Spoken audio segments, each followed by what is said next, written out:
कि अभी इजराइल को देखा आपने, ईरान के खिलाफ क्या किया, इससे पहले आपने भारत को देखा, पाकिस्तान के खिलाफ क्या किया। दो ऑपरेशन चले, एक ऑपरेशन सिंदूर और दूसरा जो है ऑपरेशन राइजिंग लॉयन, ये इजराइल ने चलाया। दोनों देशों ने कहा कि यह ऑपरेशन बंद नहीं हुआ है, अभी और होगा। तो कुल मिलाकर जो परिस्थितियां बन रही हैं, मैं इजराइल की बात अभी थोड़ी देर के लिए छोड़ देता हूं, भारत की बात करता हूं, भारत पाकिस्तान की। ऑपरेशन सिंदूर के दूसरे चरण का आधार तैयार हो रहा है, क्योंकि अभी तक नाभि पर उस तरह से हमला नहीं हुआ है। भारत ने बहुत कम किया है, इजराइल ने थोड़ा ज्यादा किया है। इजराइल के लिए भी अभी ये अनफिनिश्ड एजेंडा है और भारत के लिए तो है ही। भारत ने जिस तरह से प्रहार किया, जिस तरह से जवाबी हमला किया, उससे इजराइल का जो ये ऑपरेशन है, अगर आप तुलना करेंगे तो कुछ समानताएं नजर आएंगी। इजराइल का उद्देश्य क्या था? ईरान के परमाणु संयंत्र या ईरान की जो परमाणु हथियार बनाने की तैयारी है उसको खत्म करना, और ईरान की बैलिस्टिक मिसाइल्स का जो भंडार है उसको खत्म करना, जिससे इजराइल को खतरा था। इजराइल जिसके बारे में कहता है कि उसके अस्तित्व को खतरा था। और इसके अलावा जो ईरानियन गार्ड्स हैं उनके मुखिया को मारा, साइंटिस्ट जो परमाणु वैज्ञानिक थे उनको मारा, और जो बैलिस्टिक मिसाइल का भंडार था उस पर हमला किया। पूरी तरह से नष्ट नहीं हुआ है। तो ये स्थिति बना दी कि ईरान चाहे भी तो पलटवार न कर सके बड़े पैमाने पर। हालांकि ईरान ने पलटवार किया, अगले ही दिन मिसाइल्स छोड़ी, कुछ मिसाइल्स गिरी भी है। दोनों देशों का फर्क यह है, इजराइल और भारत का। इजराइल में कोई राहुल गांधी नहीं है, कोई भारत जैसा विपक्षी दल नहीं है जो वहां के प्रधानमंत्री बेंजामिन नेतन्याहू से पूछे कि आपके कितने जेट गिरे। ये सवाल पूछने वाला इजराइल में कोई नहीं है। भारत में तो भरमार है।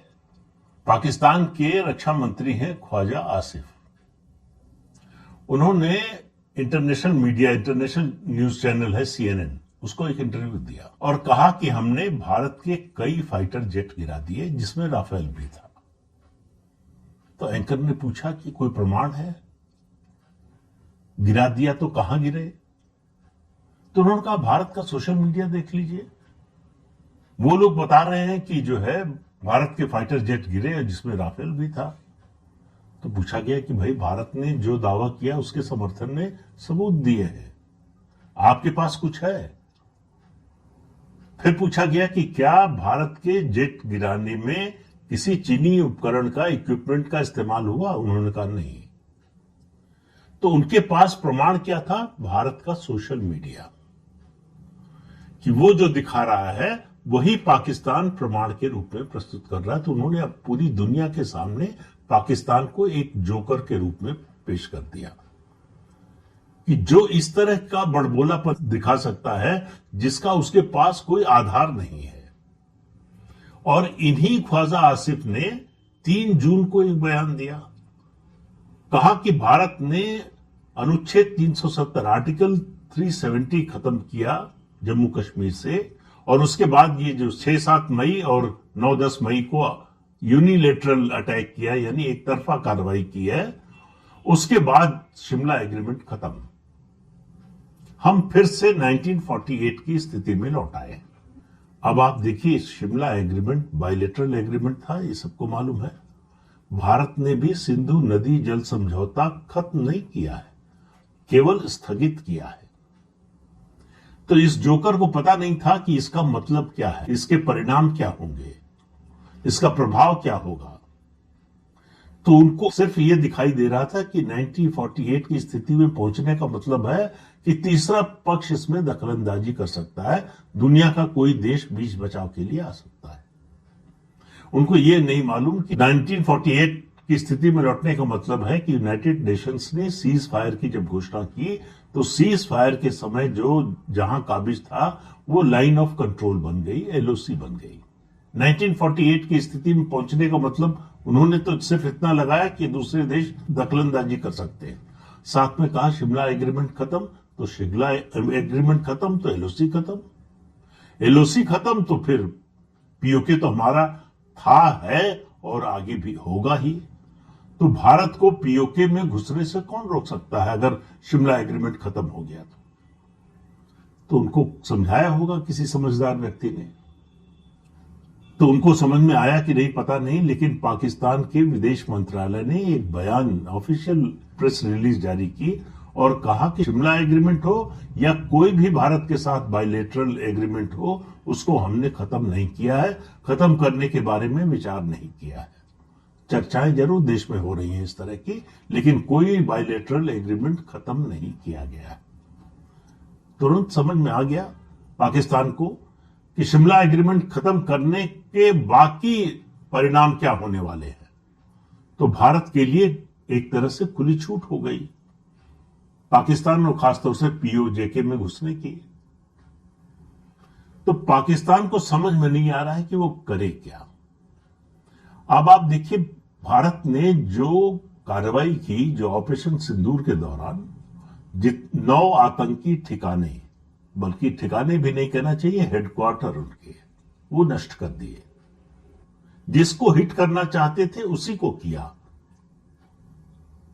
आसपास की किसी जगह को कोई नुकसान नहीं पहुंचाया, किसी सिविलियन को नुकसान नहीं पहुंचाया। फिर 9 और 10 मई की सुबह जो स्ट्राइक की, उसमें पाकिस्तान के पूरे एयर डिफेंस सिस्टम को खत्म कर दिया। तो पाकिस्तान के एयर डिफेंस सिस्टम को खत्म किया, लेकिन इतना खत्म किया कि वो रिटेलिएट करने की हालत में नहीं बचा। इजराइल ने जो अटैक किया, उसने भी air defence system, ballistic missile और जो न्यूक्लियर प्रोग्राम था ईरान का, उसको खत्म किया। लेकिन ईरान में रिटेलिएट करने की ईरान की ताकत बची हुई है। इसीलिए इजराइल के प्रधानमंत्री नेतन्याहू कह रहे हैं कि अभी और होने वाला है, ये खत्म नहीं हुआ है सिलसिला, ये अटैक, ये हमारा ऑपरेशन अभी जारी रहेगा। भारत ने रोक लिया।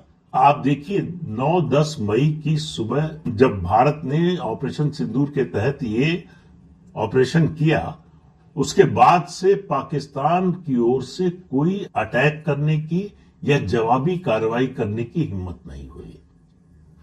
पाकिस्तान का जो एयर डिफेंस सिस्टम है, उसको ठीक होने में कितने साल लगेंगे पता नहीं है, लेकिन बहुत बड़ा नुकसान पहुंचा है, ये पूरी दुनिया मान रही है। तो भारत ने नाभि के पास हमला किया है, इजराइल ने भी नाभि के पास ही हमला किया है, लेकिन भारत की तुलना में थोड़ा दूर है। वो इसलिए कह रहा हूं मैं केवल एक आधार पर कि ईरान में रिटेलिएट करने की ताकत अभी बनी हुई है, पाकिस्तान में नहीं है। लेकिन पाकिस्तान चुप बैठेगा ऐसा नहीं है, उसने अपना रक्षा बजट बढ़ा दिया है, वो चीन से और हथियार खरीद रहा है और सुन रहे हैं कि अब जर्मनी से एयर डिफेंस सिस्टम आने वाला है, वो खरीद रहा है। जर्मनी का एयर डिफेंस सिस्टम आएगा तो उसकी भी परीक्षा हो जाएगी अगर भारत पाकिस्तान के बीच में ऑपरेशन सिंदूर का दूसरा चरण होता है, जो मुझे लगता है कि कभी भी हो सकता है। कभी भी से मेरा मतलब ये नहीं कि आज 2 दिन, 3 दिन, 4 दिन में होने जा रहा है, लेकिन ये दूसरा चरण होगा जरूर, इसको आप मानकर चलिए, क्योंकि पाकिस्तान मानने वाला नहीं है। और पाकिस्तान, फिर कह रहा हूं, कई बार कह चुका हूं कि पाकिस्तान मानना भी चाहे तो चीन और अमेरिका मानने नहीं देंगे। तो ऑपरेशन सिंदूर का दूसरा चरण जब शुरू होगा, आप देखिए भारत को समय मिल गया है कि उस दौरान क्या चूक हुई थी, कहां कमी थी, उस सबको ठीक करने का। अपने पूरे इक्विपमेंट को टेस्ट कर लिया भारत ने कि युद्ध के समय में उसकी उपयोगिता, उसकी मारक क्षमता और उसका प्रभाव कितना है। जो भी कमी थी उसको ठीक करने का प्रयास हो रहा है, ठीक किया जा रहा है। पाकिस्तान की एयर डिफेंस सिस्टम की यह ताकत अब नहीं है कि भारत पर हमला कर सके। और थल सेना के मामले में तो पाकिस्तान पहले ही भारत से जो है बहुत पीछे था, और हमारी जो नौसेना है उसका पाकिस्तान की नौसेना से तो कोई मुकाबला ही नहीं है। पाकिस्तान की नौसेना को कुछ घंटों में ही तबाह करने की ताकत इंडियन नेवी रखती है। तो इजराइल ने ये जो शुरू किया है ऑपरेशन राइजिंग लायन, इसने भी ऑपरेशन सिंदूर के दूसरे चरण की आधार भूमि तैयार करने में मदद की है। पूरी दुनिया देख रही है। आप देखिए कि कोई ओआईसी की जो ऑर्गेनाइजेशन ऑफ इस्लामिक कंट्रीज है, उनकी कोई बैठक नहीं हुई है कि ईरान पर इजराइल ने हमला कर दिया। किसी देश ने बहुत खुलकर ईरान का समर्थन नहीं किया है। तो इजराइल के लिए ईरान की जो नाभि है वो उसका परमाणु हथियार बनाने का या परमाणु फैसिलिटीज जो है वो है, उसके अलावा बैलिस्टिक मिसाइल का जो उसका भंडार है, और उसके अलावा उसका ईरान का जो सर्वोच्च नेता है, धार्मिक नेता खमेनी। ये तीन हैं निशाने जो मिलकर एक नाभि बनते हैं ईरान की। भले ही ईरान क्लेम करे कि वो डेमोक्रेटिक कंट्री है, उसके यहाँ चुनाव होता है, राष्ट्रपति चुना जाता है, लेकिन राष्ट्रपति के पास कोई अधिकार नहीं है। सेना का अध्यक्ष कौन होगा ये तय करता है खमेनी। मंत्रिमंडल में कौन होगा ये तय करता है खमेनी और उसके साथी। इसके अलावा सेना कब क्या कदम उठाएगी ये भी वो तय करते हैं। तो सब कुछ तय करने का अधिकार खमेनी के पास है, ईरान के राष्ट्रपति के पास नहीं है। तो ये केवल कहने के लिए डेमोक्रेसी है, दरअसल ये ऑटोक्रेसी है। और ये इस्लामी देशों का नेता बनने, उनकी लीडरशिप हासिल करने के लिए सब कुछ ईरान कर रहा है। आपको मालूम है ईरान शिया संप्रदाय का देश है, वहां हमेशा से शिया जो है बहुमत में रहे। बहुमत क्या, लगभग पूरी तरह से शिया ही है और अब भी है। तो ये लड़ाई एक और चल रही है पैरेलल, शिया और सुन्नी संप्रदाय के बीच में, मुसलमानों के दो बड़े संप्रदाय। सुन्नी संप्रदाय का नेतृत्व सऊदी अरब करता है, शिया संप्रदाय का नेतृत्व ईरान करता है। तो उनके अपने झगड़े हैं। लेकिन इजराइल ने, आप देखिए, ये कार्रवाई करने से पहले तैयारी कितनी बड़ी की। उन्होंने ईरान के जो प्रॉक्सीज थे, ईरान के आसपास जो देश है जो उसकी मदद करते थे, उसके लिए काम करते थे, हिजबुल्लाह को मारा, हमास को मारा, हूती को मारा। इन तीनों को मारने के बाद कि ईरान रिटेलिएशन के लिए इनका इस्तेमाल करेगा, तो इन तीनों को मारने के बाद फिर ईरान पर हमला किया। और अब अमेरिका खुलकर इजराइल के साथ आ गया। ईरान जो मिसाइल दाग रहा है उसको, उस क्षेत्र में अमेरिका के जो बेस है वहां से उन मिसाइल्स को नष्ट किया जा रहा है अमेरिकी सेना के द्वारा।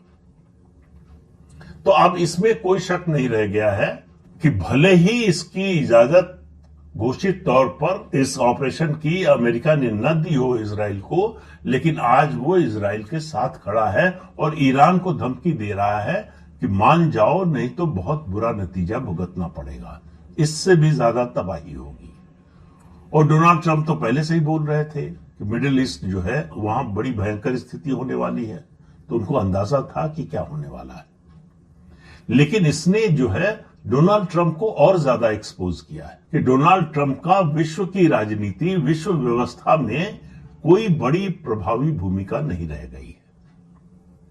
वो किसी के सहायक बन सकते हैं या किसी के विरोधी बन सकते हैं, लेकिन अपने देश में जिस तरह से सोशल मीडिया और मीडिया का एक सेक्शन पाकिस्तान का एजेंडा चला रहा है, आप देख रहे होंगे पिछले हफ्ते भर से ज्यादा समय से एक खबर चल रही है, तमाम सोशल मीडिया हैंडल भी चला रहे थे, कई चैनल भी चला रहे थे कि पाकिस्तान के सेनाध्यक्ष को अमेरिका की आर्मी डे परेड में न्योता दिया गया है, उनको जो है मेहमान के रूप में बुलाया गया है।